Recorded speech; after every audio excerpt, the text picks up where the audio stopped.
The owner of the ill-fated Huruma building, Samuel Karanja, has been arrested. Karanja's arrest comes as the death toll rises to 20, with 112 people still reported missing.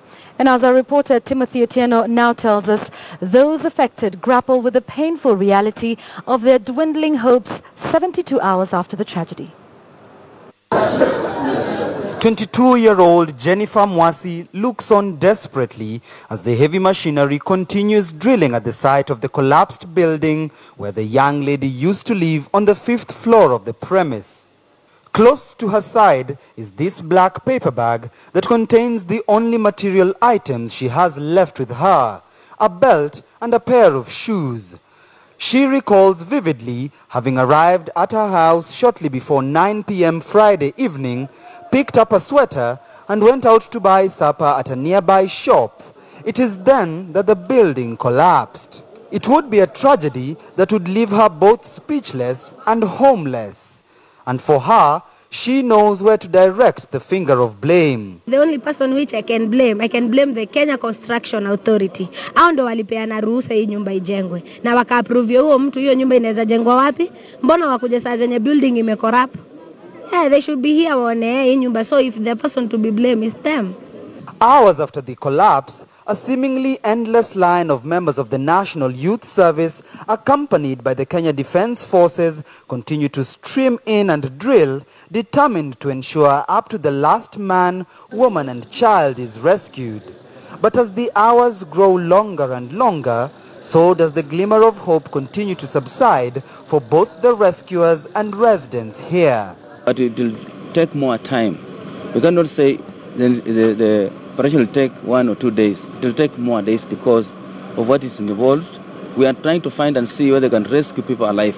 When you have a crash of this nature, it's hard to really tell the degree to which the person may have been injured. The collapse triggering a rare visit by the head of state himself on Saturday, even as more leaders including Nairobi Governor Evans Kidero visited the site with a promise of change from the regular occurrence of building collapses over the recent years in the area. This carelessness, this negligence ambayo ishaendelea tutaimaliza, na kuna watu, na nataka kusema kwa hadhara, tukirudi ofisi Wednesday watakuta kama hawana desk, hawatakuwa na pale pa kukaa.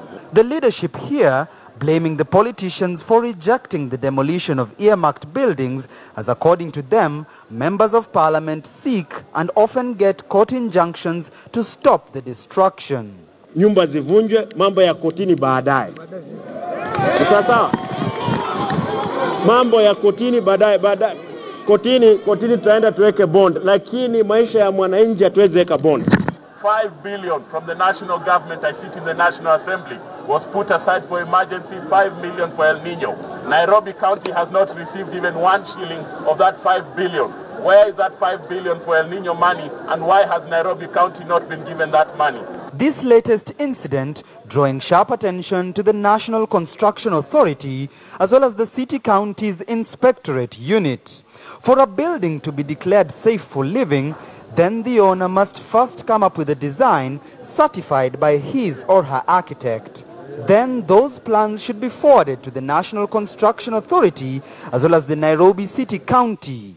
An inspector from the Nairobi City County is then expected to visit the potential site of the proposed building before construction can begin. Once the building is completed, then the same inspectorate unit has to visit the building before finally issuing a certificate of occupation. It is believed that the owner of the building may not have ensured all those steps are followed. And now, victims like 29-year-old Eric Onyango have to live with the price of those crucial shortfalls, having escaped the collapse barely with his life, even as he now shifts focus to finding his daughter and niece. Nikakimbia juu, nikapata watoto wanakula. Nikawaambia mkuli haraka mtoke nje. Mimi nikaanza kutoa vitu moja moja. Vile nilitoa kitu moja nikatoka nje. kutoka nje kurudi first floor, hiyo nyumba ilikuwa imeanguka. Mimi nilikuwa kutoka first floor mpaka chini. It is a narrative that so many people here at the Red Cross tent at the Huruma Social Hall can relate to, several making their way here hoping to reunite with their loved ones. Walikuwa 5, watu wakubwa 2 na watoto 3, na hakuna hata mmoja yule ameshapatikana. Sijaona watoto wangu, walikuwa naishi kwa hiyo gorofa. Sasa nikaambiwa mtoto mmoja alitoka haraka karuka, mama na mtoto sijawaona. But for the lucky few like Jennifer who survived the incident, despite the apparent failure by the relevant authorities to safeguard the life of Kenyans, life indeed must go on. We have to say sorry for ourselves and start another new life. For everything has a purpose. So we start a new life, tuanze tena from zero. Starting a new life is not easy. Kwanza maisha sio easy, but you have to accept it, everything. Timothy Otieno, KTN News.